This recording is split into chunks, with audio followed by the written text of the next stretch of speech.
Hi guys, this is Velvet Sky and you are watching AJWF on YouTube.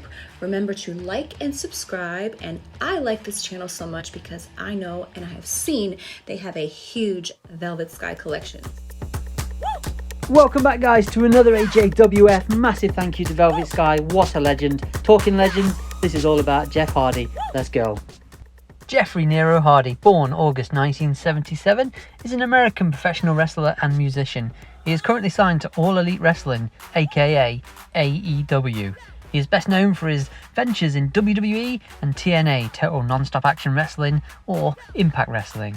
Jeff Hardy is widely considered one of the greatest professional wrestlers of all time and is regarded as one of the most daring high flyers and risk takers throughout his career. For me personally, here at the AJWF YouTube channel, Jeff Hardy is one of, if not the, best wrestler, in my opinion, of all time. Now, we can't talk Jeff Hardy without mentioning his brother Matt Hardy. Together, they were the tag team, the Hardy Boyz, and they are widely regarded as one of the major teams that revived tag team wrestling during the Attitude Era.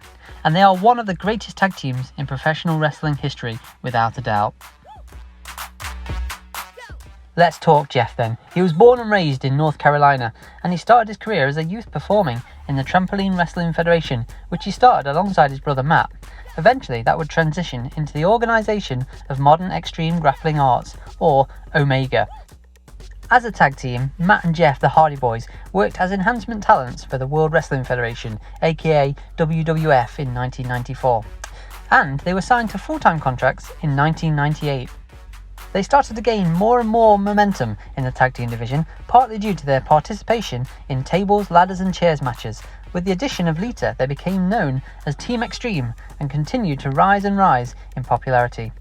Jeff and Matt together have held 21 World Tag Team Championships between WWE, TNA, Ring of Honor and plenty of other promotions. Hardy has had success in his singles career, capturing many world titles, which we'll go into later. Jeff Hardy is the 18th Triple Crown champion and 9th Grand Slam champion in WWE history, one of 5 men to complete both WWE Grand Slam formats and one of 2 to win all original Grand Slam titles. If we step away from the ring for a moment, Jeff Hardy is involved in motocross, music, painting and other artistic endeavours. Hardy, along with his brother Matt, co-wrote an autobiographical book of memoirs titled The Hardy Boyz. Their book was a New York Times bestseller. But it is in the wrestling ring that Jeff Hardy is so well known. His professional wrestling style has been described as high-flying and death-defying with daredevil stunts. His signature finishing move is the Swanton Bomb. However, by 2018, Hardy used the Swanton Bomb less frequently due to lower back injuries. During his time as a heel in 2010, the Twist of Fate was renamed the Twist of Hate. Now, the Twist of Fate and the Swanton Bomb are so widely regarded as typical Jeff Hardy moves. Hardy's professional wrestling persona reflects his artistic interests. He is known for his face and body paint, which he creates himself before his matches.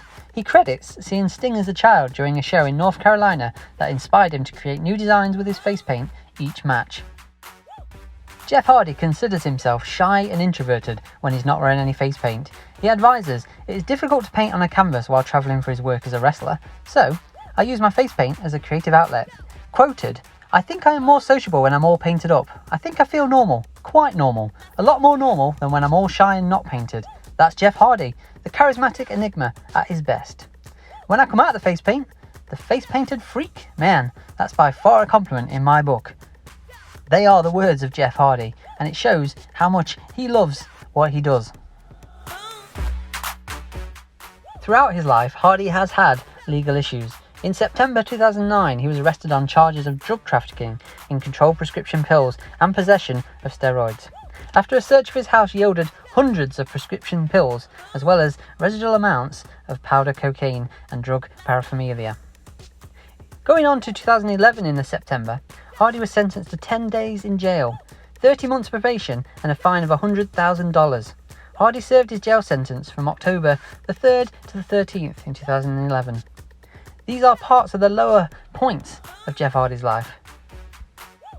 In July 2019, Jeff Hardy was arrested in South Carolina as his life took a spiral downwards again. It was for public intoxication, and in October of the same year, Hardy was arrested and charged while driving while impaired in North Carolina.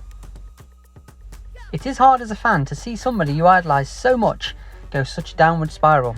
More recently, in 2022, Hardy was again arrested by Florida Highway Patrol officers on charges of driving with a suspended licence, violating restrictions placed on his licence, and DUI. They stated that once they got Hardy to pull over to the side of the road and they approached, he seemed confused and smelled of alcohol. The arrest report states that Hardy could not complete any portion of the field sobriety test the officers had him do, and that he blew a blood alcohol level well above Florida's legal limit of 0.08. From the lows of his life, let's look at the highlights, because Jeff has had many, and he's won so many titles throughout his career.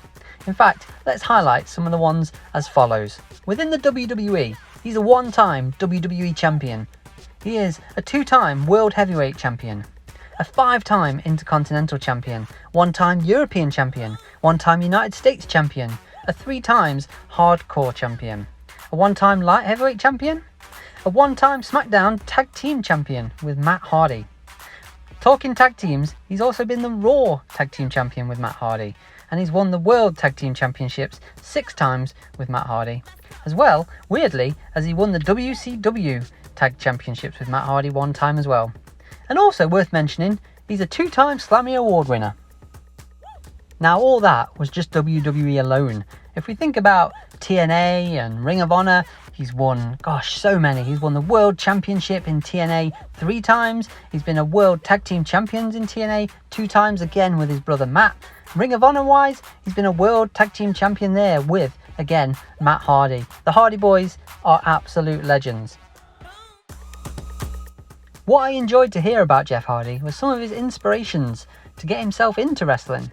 And he cites Hulk Hogan, The Ultimate Warrior, Sting and Shawn Michaels as his childhood favourites. He started in the World Wrestling Federation as a jobber, a wrestler who constantly loses to make the opponents look stronger. His first WWF match was against Razor Ramon, and he then wrestled against the 1-2-3 Kid. In other matches on Superstars, he faced King Kong Bundy, Jim Neidhart, Owen Hart, and the Game Triple H. After this time as Jeff Hardy jobbing, the Hardy brothers eventually caught the eyes of WWF, and that's when they got their contract in 1998. The team was brought up, and they performed acrobatic tag team skills and called themselves the Hardy Boyz. They feuded with the Brood in mid-1999, they added Michael Hayes as their manager. They won their first WWF Tag Team Championships by defeating the Acolytes. They competed in the first ever Tag Team Triple Threat ladder match against the Dudley Boyz and Edge and Christian at WrestleMania 2000. Now, Edge and Christian did win, but during that match, Jeff Hardy performed a Swanton Bomb to Bubba Ray off a 20-foot ladder, a highlight that stays throughout the history of WWE. During the year 2000, the Hardy Boyz found a new manager in their real-life friend Lita, and together the three became known as Team Extreme. At SummerSlam that year, the Hardy Boyz competed in perhaps the most physically demanding type of match they had ever competed in this far in their career. It was the first ever TLC, Tables, Ladders and Chairs match. Talking TLC, the second TLC match was at WrestleMania 17 in Houston. This is highly regarded as one of the greatest matches in WWE history. They faced off once again against Edge and Christian and the Dudley Boyz. Now, if you have not watched these TLC matches, please do go back and check them out. You will not be disappointed. As we continue to look at the career of Jeff Hardy, it was after years in the tag team division that Hardy went solo and took on The Undertaker in a ladder match for the WWE Undisputed Championship. Hardy did come up short in this match, but earned The Undertaker's respect when he displayed courage by attempting to rise to his feet after the bout.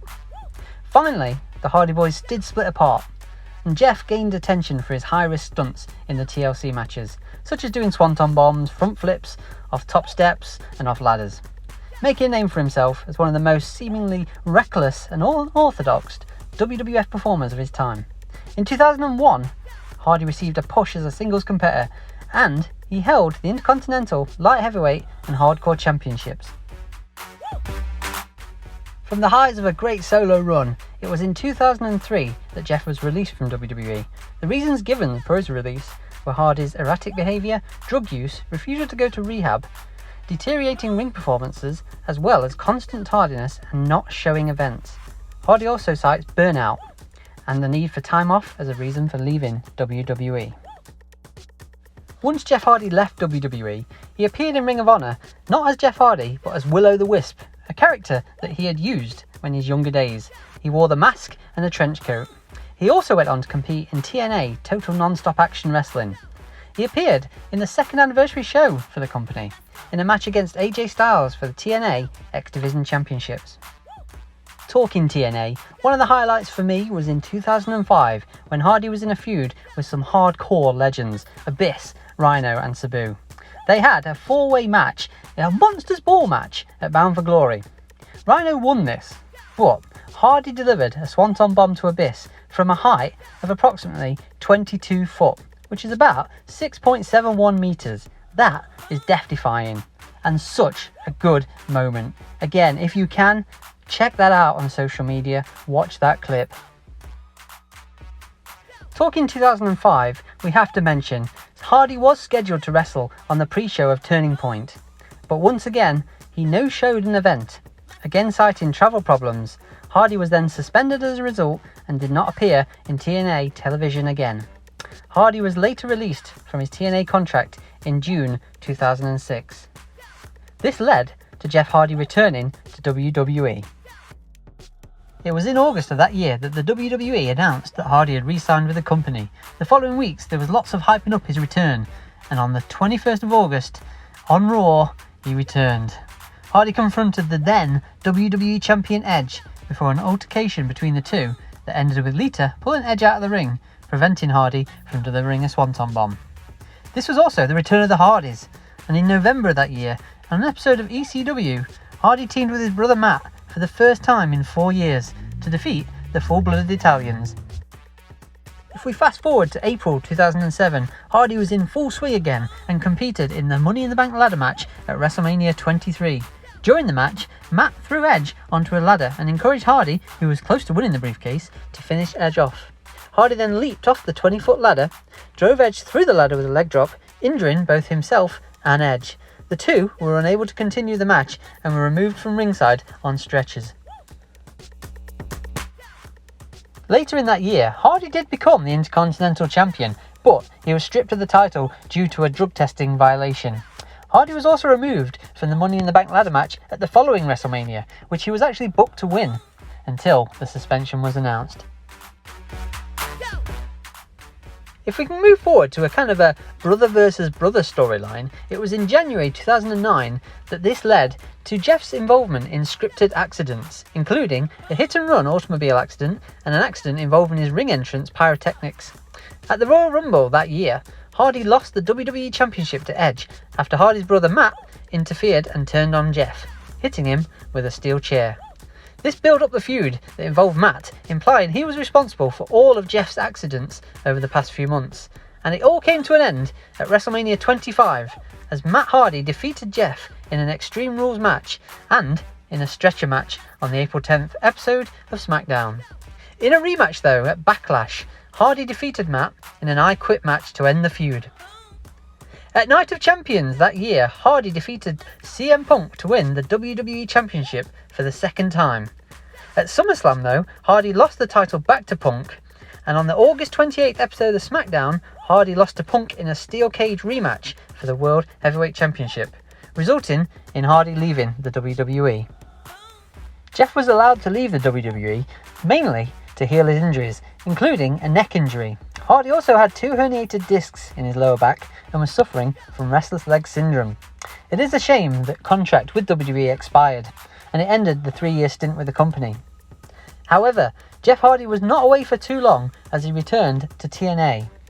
On TNA's first live Monday episode of Impact, January the 4th, 2010, Hardy made his return, along with Shannon Moore. He was attacked by Homicide after emerging from the crowd, but hit Homicide with a steel chair and performed the Twist of Fate on the Impact Zone ramp. He later appeared in the backstage segments throughout the evening. The following day though, it was reported that Hardy had signed a new contract with TNA. Jeff went on to make his next appearance for the company on the March 8th episode of Impact, saving D'Angelo De Niro, Abyss and Hulk Hogan from Styles, Flair and Desmond Wolfe. The following week, Hardy defeated the then TNA World Champion AJ Styles in a non-title match.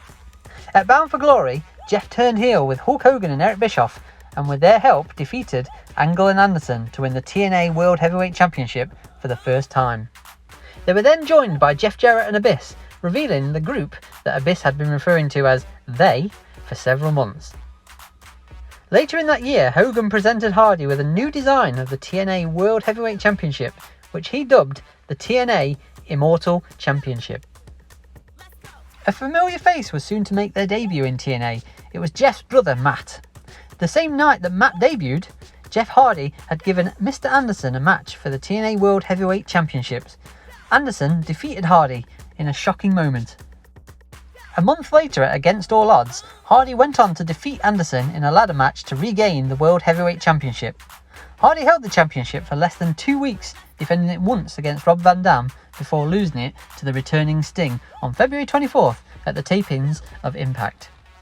On March the 13th at Victory Road, Hardy received a rematch for the title under no disqualification rules, but was defeated in 90 seconds. In one of the lowest points in wrestling, TNA had made the decision to cut the match short after deeming that Hardy was too intoxicated to wrestle, coming out visibly under the influence during his entrance. The following day, it was reported that TNA had sent Jeff home from the week's Impact tapings, and on March the 17th episode of Impact, Immortal severed their ties with Jeff Hardy.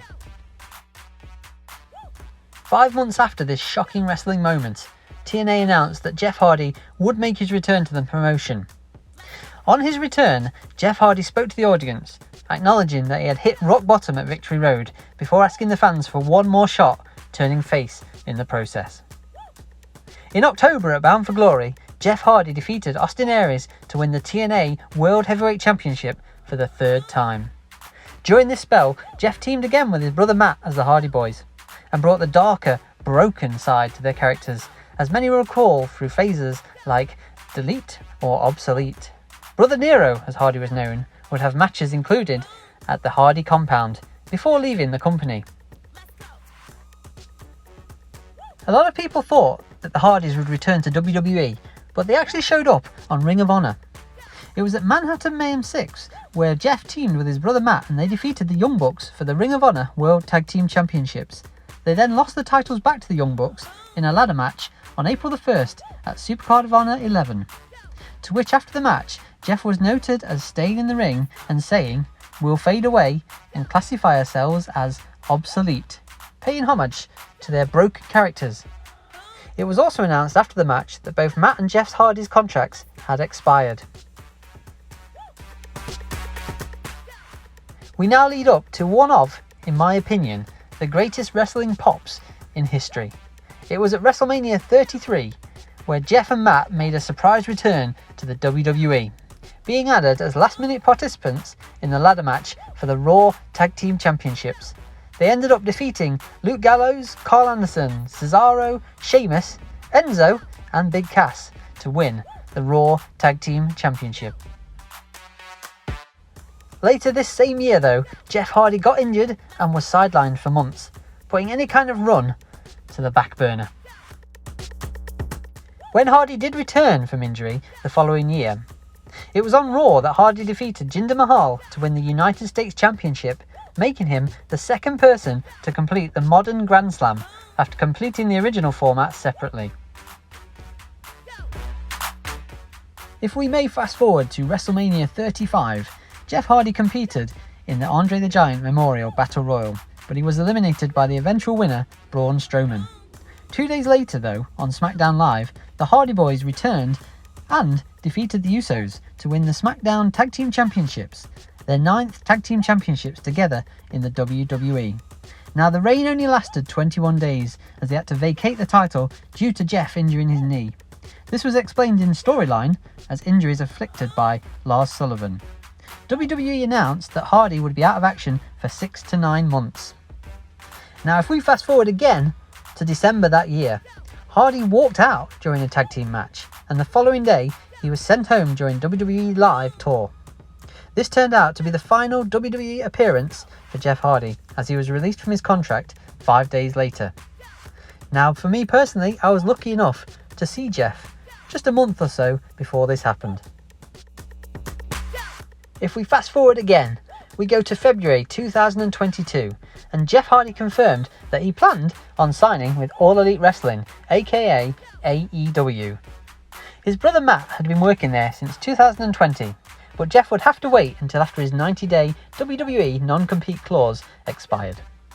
Hardy did make his debut at AEW, saving brother Matt from an attack by Team AJWF.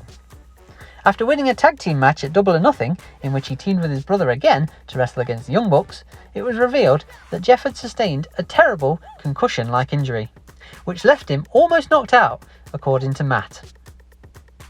Fast forward again to June 2022, the low time starts. Jeff was arrested for a third DUI in 10 years. It was June the 14th that AEW announced Jeff Hardy would be indefinitely suspended without pay after being arrested for driving under the influence. It was almost a year later, in April of this year, 2023, that Jeff did make his return to AEW and again assisted his brother Matt Hardy.